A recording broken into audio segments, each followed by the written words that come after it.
This week in IT SPARC Cast, Dell joins the make 'em miserable until they quit team, Intel bets the farm on Clearwater, and Lou gets surprised by two OS's one cup.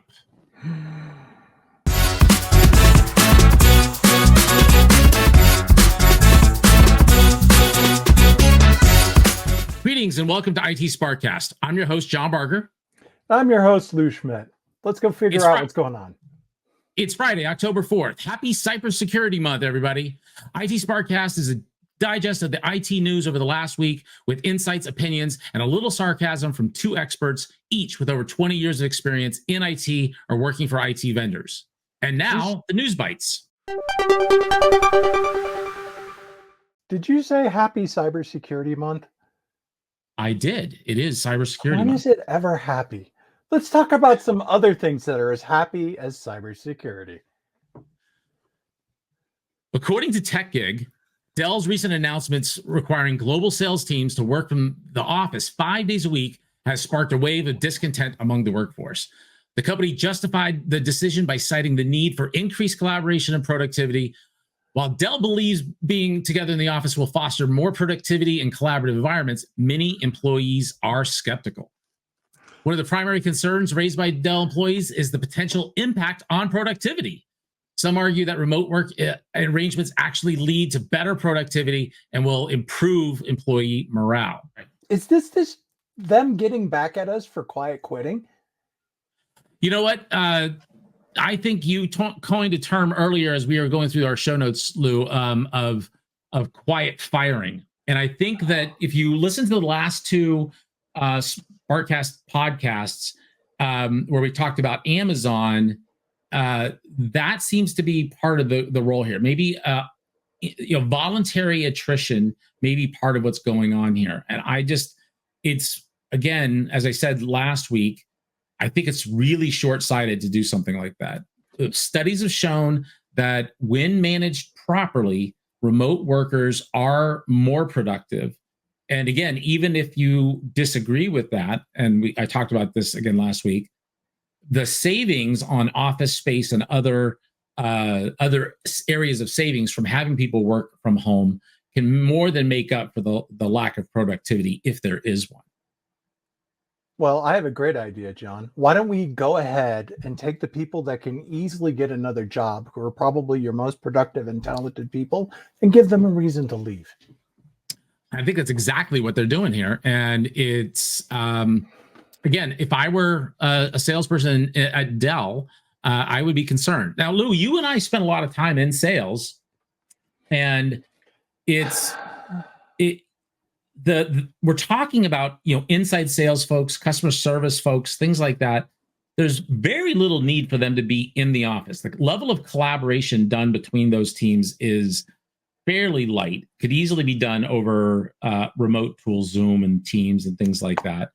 I'm not saying there's never a reason to be in the office, Lou. I'm just saying that there are times when you don't have to be. And so if you have once a week or once a month or twice a month or whatever it might be, where people come in so they can do training together, they can see each other, you build the camaraderie and things like that, I think that's more than enough.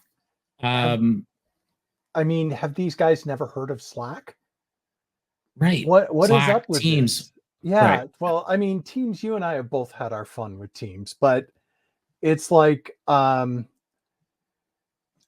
get it if you're depending on Teams for everything, but there's a lot of potential really good collaboration stuff out there. And this is it. Okay, I'm not a manager at Dell. I have no idea what they're thinking. Yeah. So let's not beat this horse any more than we need to. We've talked about this over the last few weeks. We're going to talk about it more and go more in depth with how you as IT professionals can better support your remote teams. But Lou, Dell makes laptops. Why don't you talk about some new and innovative ideas that we can do with laptops? Okay, I like that. So here's an interesting piece from a place you wouldn't normally hear it. I got this via Slashdot, but it's from Nature. Nature's one of the premier science publishing areas. And this comes to us where they talk about more and more researchers are actually running large language models on their laptops and training them themselves. The rationale for this, there's a great example of one of the scientists who's running it, because this particular area is a molecular biology concentration, and they want to make sure that the information that goes into this is absolutely rock solid, right? What kills you with the larger large language models is how well did the information get fed into this thing. Interesting aside, when you get a chance, go into your large language model of choice, ask it what it considers a reputable news source, and then wander over to allsides.org and see the media bias chart. It's really, really interesting when you start to look at the stuff like that. But what's happening right now is nature makes the point that we're getting more optimized models that can run on consumer level laptops really well with smaller amount of tunable parameters that work really, really well for specific tasks. Now, John and I have talked about this a lot in the past. I think that's going to be the biggest breakthrough is LLMs, large language models, things like ChatGPT and Gemini and Claude and stuff like this, Grok on Meta.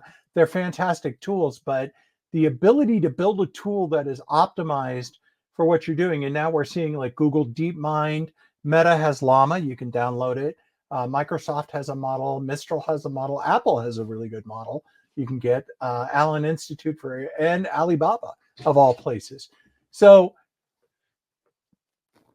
you got a lot of power on our consumer level devices or a researcher workstation.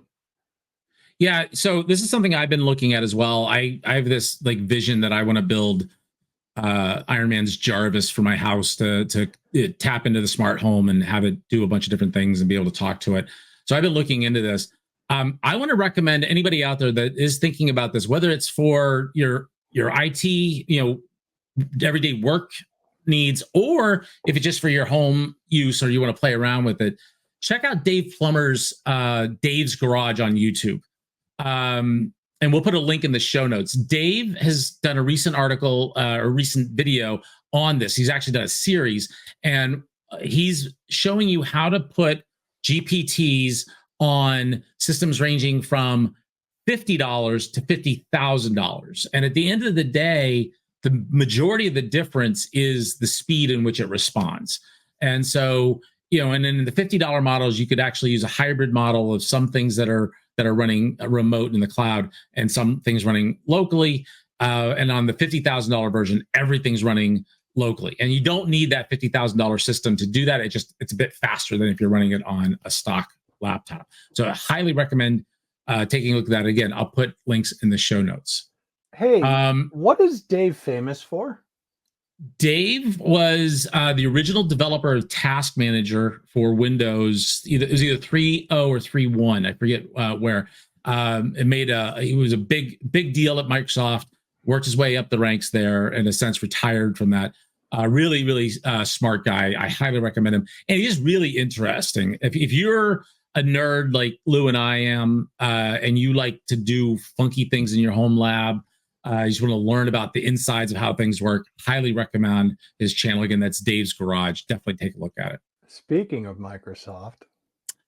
Yeah. So Bleeping Computer reports that Microsoft warns that some Windows 11 systems will enter a reboot loop and might freeze with blue screens after installing the September 24 preview update. That's KB 504-3145. So this is an optional update. And it was released on Thursday last week that had fixes for multiple issues, including Edge and Task Manager freezing, speaking of Task Manager. But the problem is it does cause these problems. It's causing, Microsoft confirmed on Friday that the Windows 11 22H2 and 23H2 users might see their computers enter a reboot loop, in some cases becoming unresponsive. So after installing this update, some customers reported that their devices rebooted multiple times, according to Microsoft themselves. This would have been our CVE of the week. However, Microsoft actually patched the problem on Tuesday, October 1st. So the issue's kind of gone away. But the reason I wanted to talk about this, Lou Dog, is you and I beat up on Microsoft a lot. It's things like this that just keep giving them a black eye. Seriously, because you've created a system where when you get into a boot loop, so I wouldn't consider this in CVE of the week. I mean, I think DOSing yourself is mildly cybersecurity related, but the system is extremely secure because you're never going to fully boot the kernel, right? How are you going to attack it? But the problem is that if you combine this with BitLocker, now you're in a situation where you've got to go physically touch all these freaking computers that are blown up. And that's not something that scales real well. Yeah. So the question is this a fundamental flaw in the Windows architecture? Because we saw this, going back to the CrowdStrike issue, how much of that blame belongs on CrowdStrike versus on Microsoft? And I mean, obviously some falls on CrowdStrike for lack of testing and such, but an operating system that allows this level of crashes, actually, I want to hear from you, the listeners. Do you Please. think that this is there's a fundamental architectural flaw with Windows that we keep getting into these situations, or is this something that we should just expect from modern, sophisticated, complex operating systems, and is just part of what we have to accept as these operating systems get more and more complicated and we have more and more components to them? We really want to hear from you. Feedback at itsparkcast.com or at itsparkcast on X. Speaking of things that are on the edge. So this one comes to us via Tom's Hardware. And essentially, everybody has heard, or probably should have heard by now, of all the fun Intel is having with its business at the moment, talking about spinning things off and what support for what chip. Obviously, we know that there's some challenges that can reboot situations or boot loop situations that could permanently damage a chip. Intel is basically betting the farm on their 18A process. And the first processor that's going to come out of that in volume is the what is it called? The Clear Lake... Clearwater Forest. Clearwater Forest Xeon. Sorry about that. I got to move a bunch of windows around. But the thing is that this is on, they call it the 18A node process. All these processes sound weird. 18A refers to 1.8 nanometers. So that's really pretty cutting edge, right? And there's a lot of competition in the space. Samsung Fabs, TSMC, of course, is pretty much the big dog at this point because all they do is fab. And Intel is at the point of wanting to spin their fab business out and start doing more ASIC business, all these specialized chips for other folks, for these fabless vendors. This is going to be the test. Why do you care about this? Right now, Intel owns 90-something% of the data center chips, which is why they're pushing on the microprocessor here. Now we're seeing a little bit of a tip because NVIDIA, AI, new types of transport stuff's going to come up. But now is a very good time to ask, what is your vendor strategy? Yeah, it's interesting. We're seeing what I think is, I don't want to call the death of Intel and that, Intel's going to go away, but definitely a fall from grace. They struggled for years just trying to, get down to a size anywhere comparable to what ARM and others were doing. And they allowed, a company like AMD to come in and really take a good chunk of their market in that, x86, x64 space, and just, really started to fall behind. And, if I were building an x86 based PC right now, I'd probably choose AMD, especially if it was for home and for gaming and things like that. And then you look at what Apple did by moving away from Intel because the processors were just not efficient enough. They caused too much heat. They would slow down, all the throttling issues, and they've shown that it can be done better. And now with NVIDIA, just climbing up the ranks, there's something fundamentally wrong that we know that Intel's done, and they've tried fixing it. They've changed the leadership at the top and so forth. But the question is whether they can come back. And I agree with you. What we said at the top of the show is that they're betting the farm on this. And a lot of really cool stuff got thrown to the side because their core business went sideways. John and I have had some experience. I had more experience with a company called Barefoot Networks that made a completely programmable processor. Intel bottom, we're like, oh my gosh, this is really cool, neat thing. You can do all sorts of function. Then they killed it. Yeah. So it's like, great. Did this set us back? Was it a function of the chip being too difficult to program?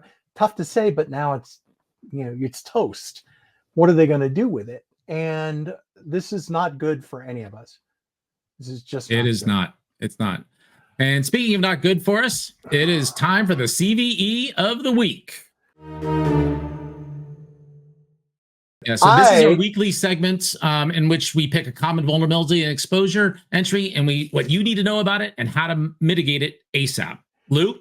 Absolutely. And this one is got everything. It's got a root level exploit that can just ravage your Linux boxes.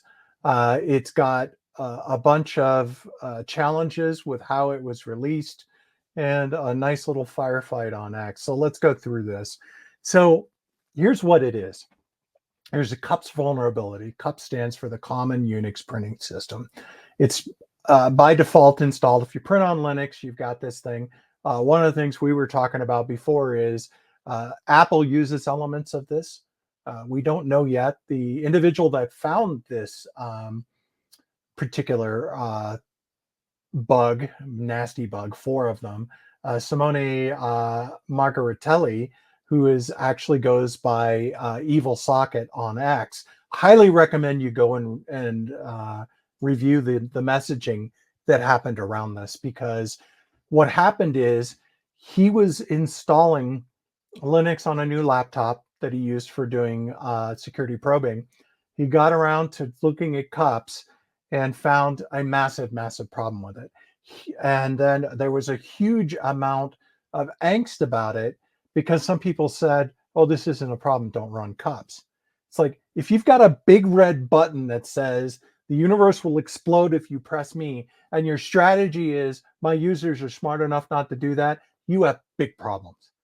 Right? Yeah, and it's interesting, you brought out earlier about Macintosh, Mac OS, is CUPS, as you and I were discussing, is not just a Linux thing. And so right now we know this impacts Linux, but you can make a good assumption that it impacts BSD as well. And Mac OS is based on BSD. I actually don't know whether CUPS is part of the Macintosh OS system, so I'm not making that claim. That's something I know that they're looking into. You want to talk more about that? Well, there is some research doing in. As soon as I found out the details on this bug, I went on my Mac and I just did a netstat-l to take a look at what ports were open. And I didn't see that UDP port open by default. So at least if they've got it installed, it's definitely more locked down.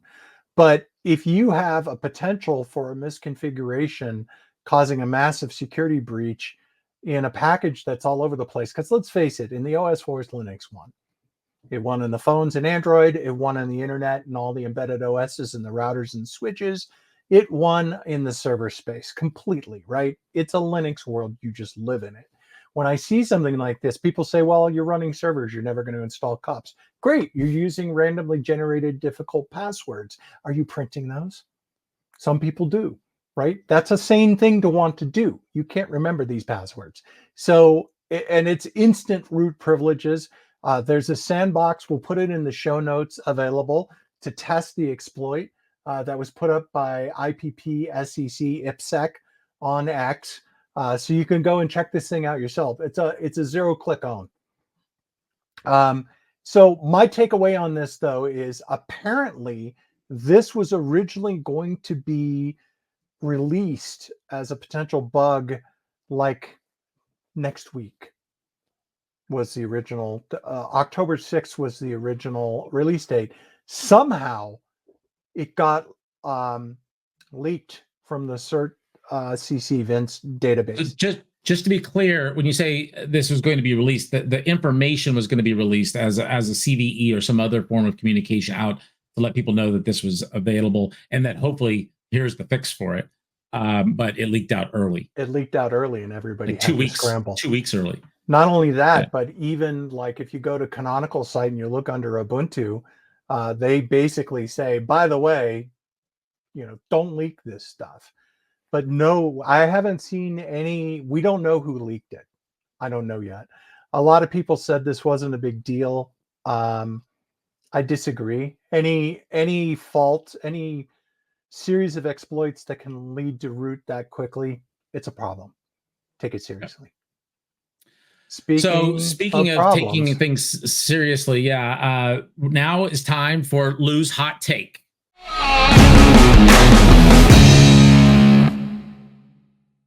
Yeah, you get twice the Lou, you get Lou again. So let me go ahead and frame this thing for you. I live in Western North Carolina. I live in one of the areas that was severely impacted by the storm. It came up this week. And I would like to draw your attention to the difference between being fortunate and the difference between being lucky. So, and you need to take this very, very seriously based on the stuff that I've seen. Fortune favors the prepared. And if you are prepared, you are much likely to have a better outcome from a disaster than if you're just lucky. Now, in one respect, I was lucky. My power only went out for 6 hours. My fiber-based internet didn't have a problem with it, came right back up. But I had backup power in the form of my truck that could power my house. I had a backup link through Starlink. So in the event that this had not worked out well, I wouldn't have been stranded. We'd still be doing this cast right now. So let me tell you what happened, right? This morning, I dropped off a generator for a friend of mine. This event happened last Friday. A friend of mine today is taking one of my generators, putting it into their house. They still don't have power. Blue Ridge Energy is basically rebuilding large chunks of the power system here. The main fiber servicing the area just near me, 5 fiber cuts. It came back online yesterday. So critical businesses could not process credit cards. My friend has a coffee shop. He was able to process it because he was lucky enough that the cell he attaches to was still up and running and everything was running through cellular. Everybody around him was still requiring cash. What are you going to do? You can't get cash out of the ATMs. They run out fast. Assuming people are going to have cash around increasingly in our cashless society is bad. We had widespread cellular outages. There are still places where they are bringing medication into people on mule trains. Okay. That said, I feel I feel like we as an area, as hard as we've been hit, and you're reading these stories, compare that to what would happen if you had an 8+ earthquake in the Bay Area or a Seattle. So what are the things that are working? What do you have to review? John, I think in IT, we all go through disaster planning, but I don't think we think through everything. Like, can my people who can't get into the office get into the systems they need? How will they get there?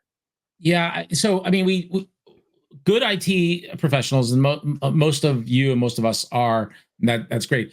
Think about disaster recovery. We think about backups, so we think about such. But sometimes, we get surprised by something that we weren't expecting, and that could be like a situation that's happened on the East Coast of the United States this past week.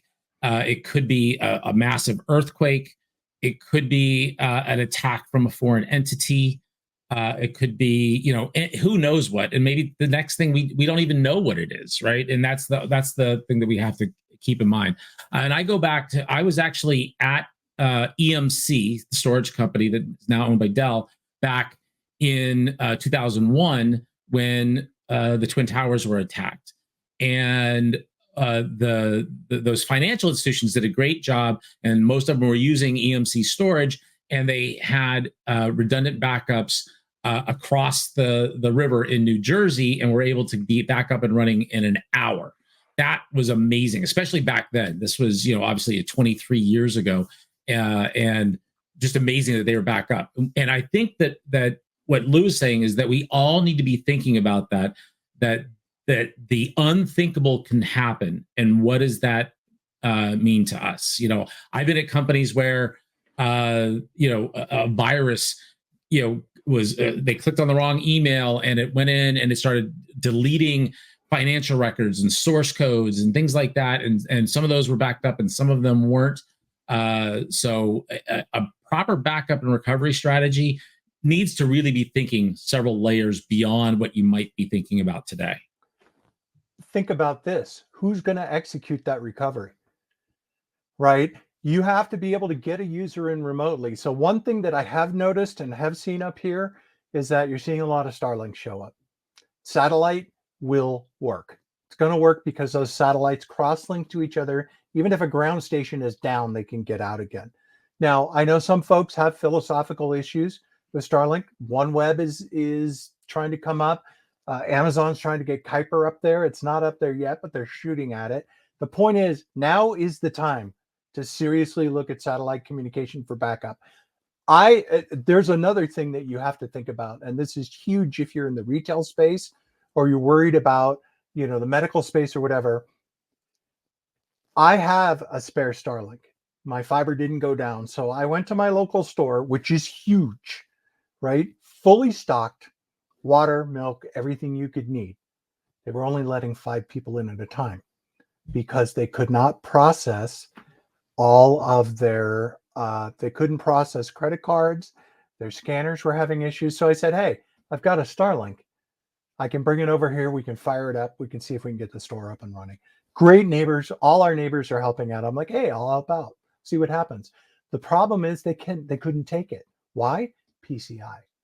Because the way payment card industry standard says you have to do things a certain way. Now, if you implement your network properly and your PCI properly with a firewall on both sides, VPN, all that stuff, the transport doesn't matter.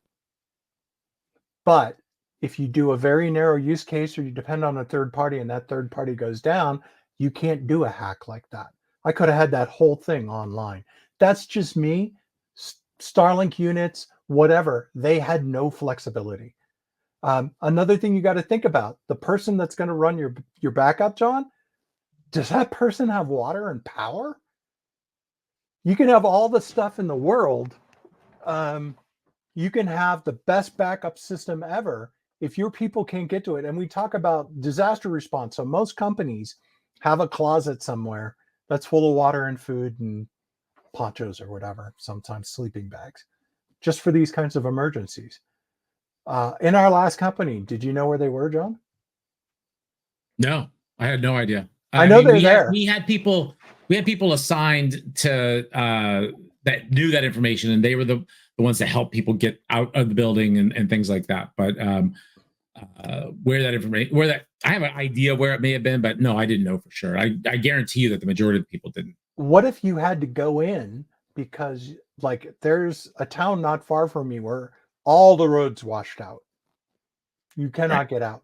What if your IT dude lives there and IT other individual, she's got to come in and do this, and there's no water, right? All the municipal water systems in this area were overloaded.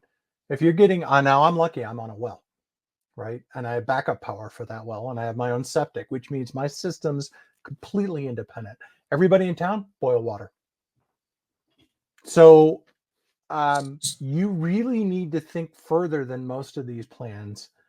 Most of the planning I've seen done, and this does impact you in IT. Who's going to push the button to fix things? I think it's well said, Lou. And I just want to say, that we are by no means making light of the situation. Lou was right in the middle of it. I was very concerned about him, and I was so happy to hear that he only lost power for about 6 hours and was fine. But there were so many people that were so much worse off, and our hearts definitely go out to them. If you're able find a way to help. Send a donation to your choice of charity or whatever it is that might help them out. Do what you can. We're doing what we can as well. But this is not meant to make light of it. It's just it's a real world recent example of what we need to be thinking about as IT professionals, and when it hits the fan, what are we going to do, and how are we going to be able to recover from it? Absolutely. So that's going to cover this week's episode. We couldn't do this podcast without listeners like you. We would love to hear what you think. Do you have a topic you want us to cover or anything else? Feedback at itsparkcast.com. That's feedback at itsparkcast.com, or at IT SPARC Cast on X. Be sure to like, subscribe, and turn on notifications. It really helps this channel grow. Please share on your favorite social media platforms if you found anything valuable out of this. We'll be back next week with more news and opinions from the world of enterprise IT. Thanks for listening. See ya.